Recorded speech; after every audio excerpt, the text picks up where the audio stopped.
आज कौन सी हेडिंग है बेटा? आज है वैद्युत द्विध्रुव के कारण विभव। हेडिंग में देखो, हेडिंग में ध्यान से देखो, ये प्रश्न में भी आनी है। जैसे प्रश्न को पूछेगा वैद्युत द्विध्रुव के कारण अच्छी स्थिति में विभव बताइए, तो वैद्युत द्विध्रुव तो दे वही उसमें।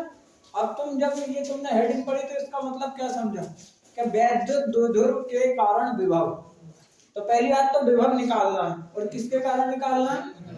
इसका मतलब एक वैद्युत द्विध्रुव बनाना पड़ेगा। क्या बनाना पड़ेगा? तो वैद्युत द्विध्रुव के भी कारण विभव दो स्थिति में निकाला जा सकता है, एक तो अक्षीय स्थिति में और एक।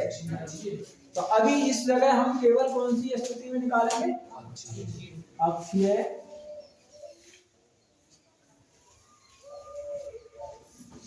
स्थिति।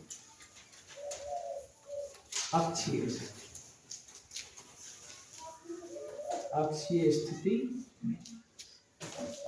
अब तुम बताओ, इसमें चित्र बनाना पड़ेगा, तो सबसे पहले क्या बनाओगे? वैद्युत द्विध्रुव बनाओगे। और वैद्युत द्विध्रुव के लिए तुम कहते हो कि भाई दो आवेश चाहिए। कितने आवेश चाहिए? दो आवेश चाहिए। तो दो आवेश हमने बना लिए। इनके बीच में एक बिंदु चाहिए, मध्य बिंदु, जिसका नाम तुम क्या रखते हो? ओ रख दो। क्या रख दो?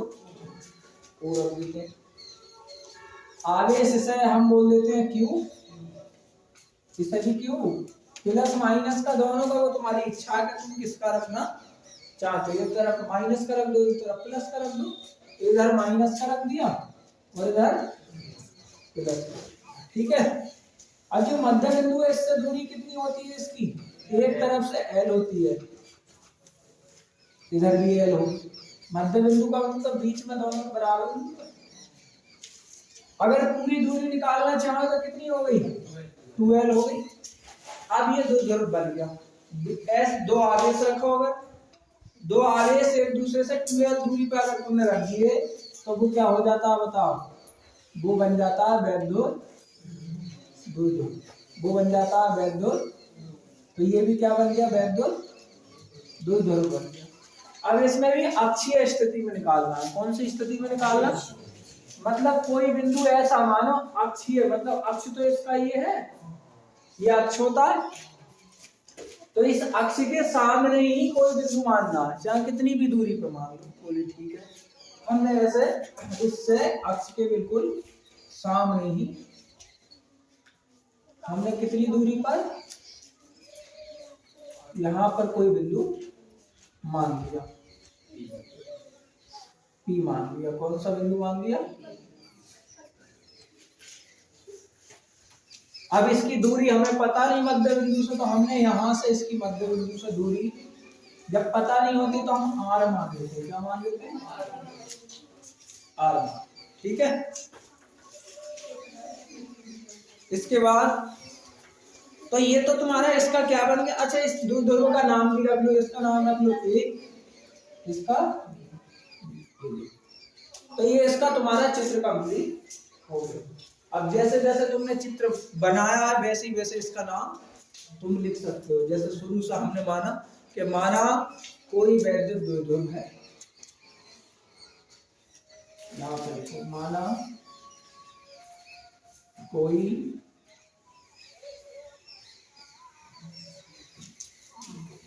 वैद्युत द्विध्रुव है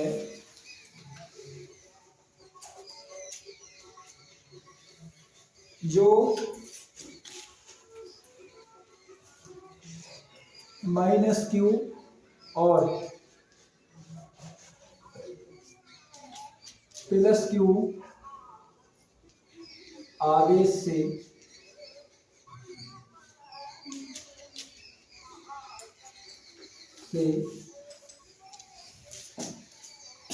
मिलकर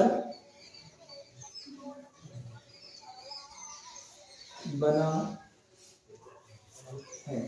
बताओ, यहां तक की लाइन में तुम्हें रटने की जरूरत है? कुछ नहीं। चित्र बनाया हमने, कहा माना कोई द्विध्रुव है और जो किससे मिलकर बनाया है? माइनस क्यू और प्लस क्यू आवेश। द्विध्रुव बनता ही आवेश, दो आवेश ले लो बस। उन्हें कुछ दूरी पर रख दो, वो द्विध्रुव बन गया। तो यहाँ पर भी हमने यही लिख दिया, माना कोई द्विध्रुव है, माना कोई द्विध्रुव ए बी और लिख दो, क्या लिख दो, ए बी, जो माइनस क्यू और प्लस क्यू से आवेश से मिलकर बना।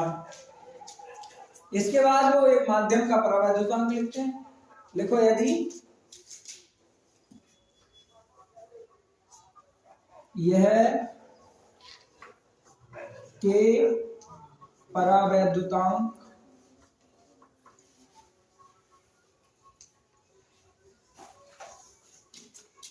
वाले माध्यम में रखा है। कौन से माध्यम में रखा है, कि जिसका माध्यम क्या है, कि क्योंकि तुम जानते हो जब बी लगाओगे 4 पाई के साथ वो के लगता, तो वो लिख देते हैं। हालांकि ये जरूरी नहीं, इतना नहीं है कि साहब तुम नहीं लिखोगे तो कोई दिक्कत आएगी, लेकिन फिर भी जब तुम्हें मालूम है तो ये लाइन तो सब में लिखी जानी है ना, हर किसी में लिखी जाती है। इस पाठ में कोई सा भी चित्र बना रहा है, ये वाली लाइन सब में लिखी जाती है, क्योंकि सबके लिए के दर्शाना पड़ता है, तो वो दर्शा देते हैं। फिर ये बताओ, इसको और इसको मिलाने वाली जो रेखा है इसे क्या कहते हैं, अक्ष कहते हैं, है ये माइनस क्यू और प्लस क्यू आवेश को मिलाने वाली रेखा को क्या कहते हैं, अक्ष कहते हैं। तो तुम इसे भी लिखो कि माइनस क्यू आवेश और प्लस क्यू आवेश को मिलाने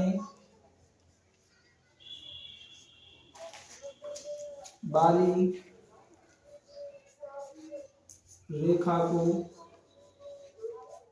रेखा को अक्ष कहते हैं।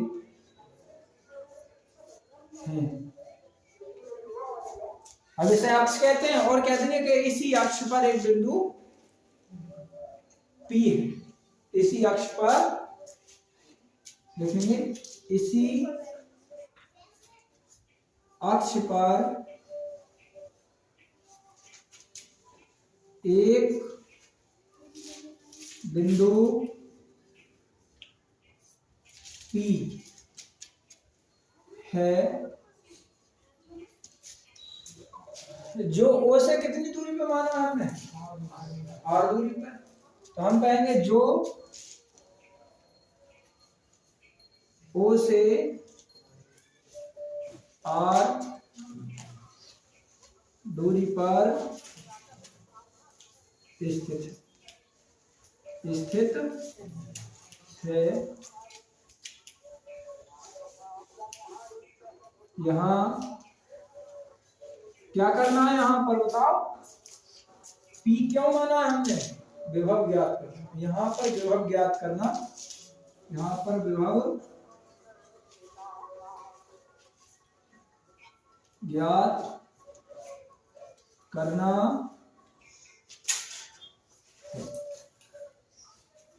अब जो चीजें चित्र में जितनी दी है सब मान ली है, सब लिख दी है बिना रट्टा मारे, ऐसे आराम से, सही है नहीं, इतना उतारो फिर आगे लिखते हैं।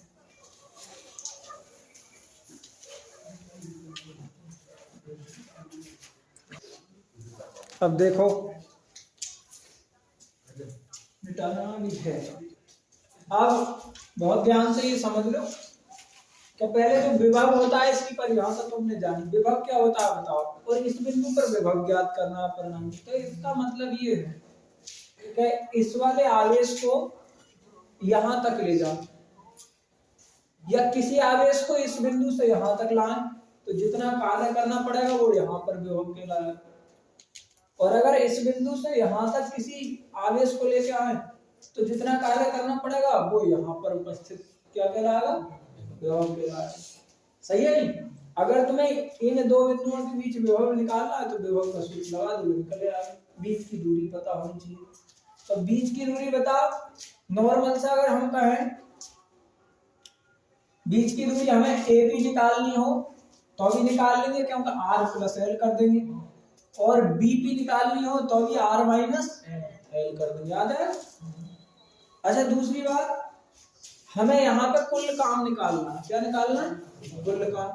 तो एक काम तो हम यहाँ से लेके यहाँ तक अगर कोई आवेश लेकर आ रहा है तो भी काम होगा, यहाँ से लेके यहाँ तक आएंगे तब भी काम होगा। तो जोड़ोगे नहीं जोड़ोगे तुम। तो अगर इनका परिणामी निकालना हो, हमें यहाँ का विभव निकालना हो परिणामी, तो हम इन दोनों का मतलब विभव निकाल के जोड़ देंगे। क्या कर देंगे? जोड़ देंगे, ठीक है नहीं।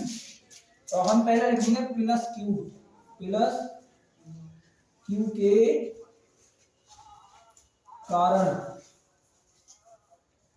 कारण बिंदु P पर विभव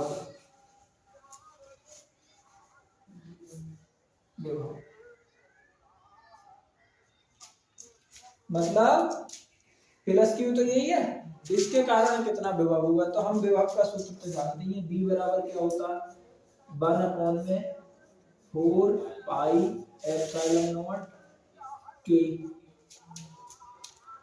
इनटू में क्यू, और क्यू भी कैसा है, प्लस क्यू अपॉन में इनके और इनके बीच की दूरी। क्या करोगे? दूरी। तो दूरी अभी लिख दो इसमें बीपी। क्या लिख दो? बीपी। अगली जगह बीपी का मान लगा देंगे, ठीक है। ये समीकरण नंबर 1 मान लेते हैं। क्या मान लेते हैं? समीकरण 1।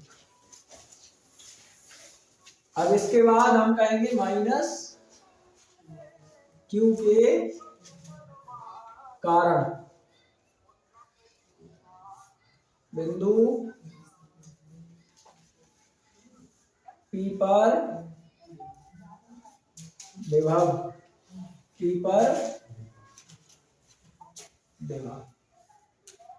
बिंदु P पर।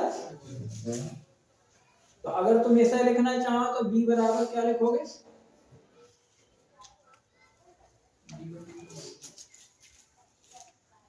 B बराबर, अगर तुम चाहो तो यहाँ पर B बराबर लिखोगे 1/4 पाई एप्सिलॉन नॉट के इनटू, अब ये माइनस क्यू के कारण है तो क्यू का मान कितना, माइनस का क्यू। अब दूरी यहां से लेके यहां तक की कितनी है? 1। क्या है? 1। अब हमें P पर परिणामी विभव निकालना है। P पर परिणामी विभव,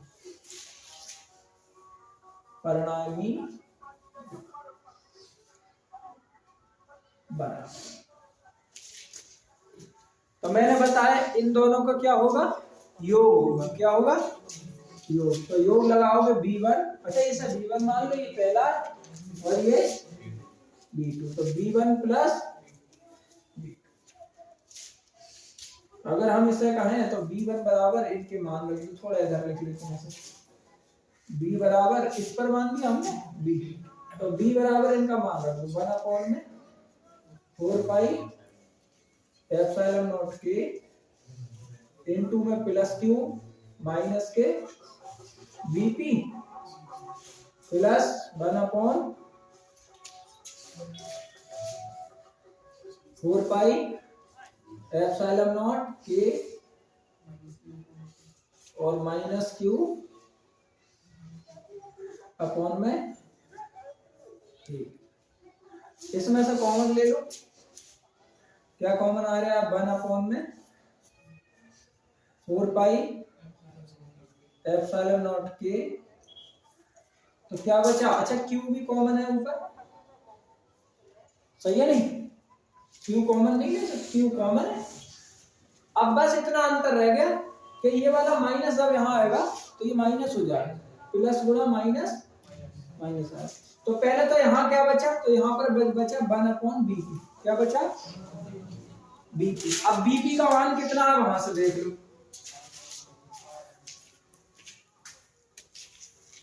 हाँ तो इसमें ज्यादा इधर आना रहा है, इसलिए यहीं से देखना पड़ेगा। अगर मैं BP बराबर यहाँ लिखना चाहूँ, देखो BP बराबर, तो BP ये यहां से यहां तक है 8, कितना है? 8। यहां से लेके यहां तक r है और यहां से यहां तक l, तो ये l घटा दो इसमें से, तो बीपी की लंबाई निकल आएगी। अगर मुझे एपी की लंबाई चाहिए तो एपी है यहां से लेके यहां तक, तो r और l जोड़ दोगे, सही है नहीं, r प्लस, ये दोनों मान जो है तुम यहां से रख सकते हो, यहां पर रख दो r माइनस l, और ये माइनस आगे आ जाएगा, माइनस गुणा प्लस माइनस, ये कोष्टक में बंद कर दो, तो 1 में r प्लस l, ये भी छोटे कोष्टक को बंद करके बड़े कोष्टक में, फिर इसके बाद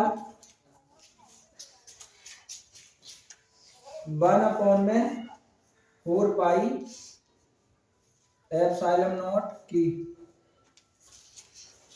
इनका एलसीएम ले लो, एक बार प्लस में एक बार माइनस में, क्या हो जाएगा बताओ, R square minus L square, इनकी गुणा इधर हो जाएगी आर प्लस एल, इसकी गुणा इधर हो जाएगी माइनस आर माइनस एल, ठीक है, कोई दिक्कत इसमें, इस वाले इस पे भी कोष्टक लगा लो, चलो ना तो भाग जाओ। तो अब इसमें आगे लिख सकते हैं हम 1 में 4 पाई एप्सिलॉन नॉट है, हाँ ऊपर क्यू है वो लिखना रह गया है, इनटू क्यू, अब उनका एलसीएम लिया,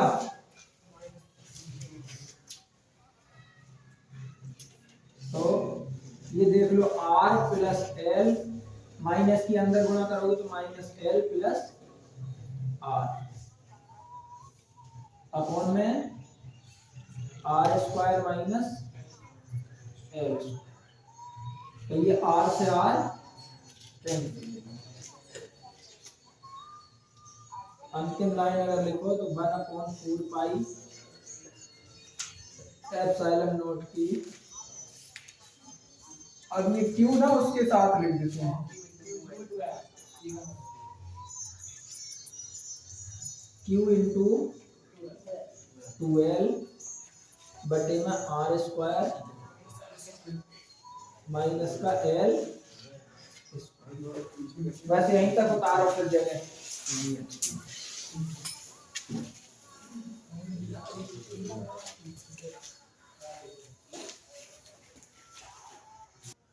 देखो अब क्या करना है हमें कि वो लास्ट वाला जो वो सूत्र लिखो और हल करना है, बस थोड़ा सा एक लाइन और उसकी तो भी देख ली, 1 में 4 पाई एप्सिलॉन नॉट के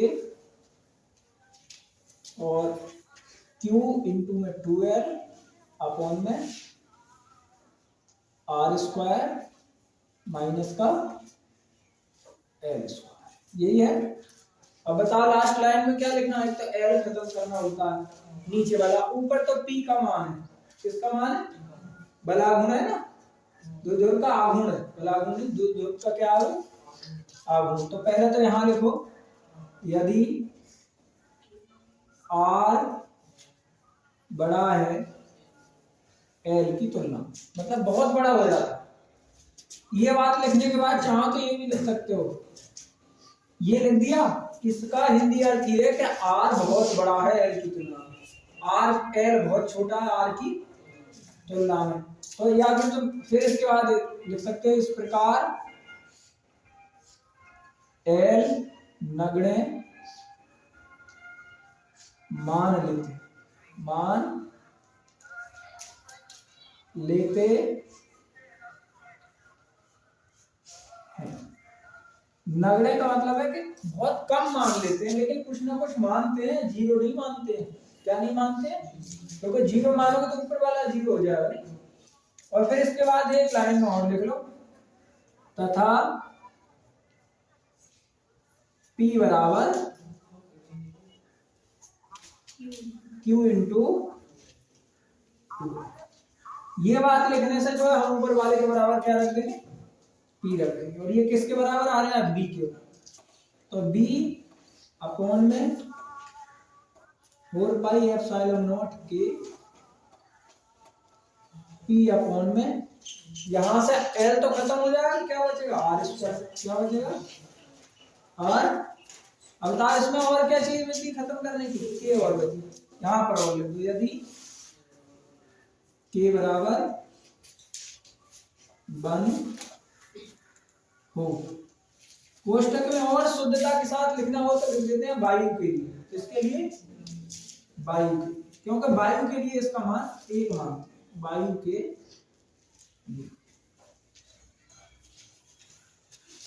तो अंतिम सूत्र आ गया b बराबर 1 में 4 पाई एप्सिलॉन नॉट इंटू में p अपॉन। अच्छी स्थिति में विभव जो है द्विध्रुव के कारण इतना होता है, ये आंसर। चलिए दैट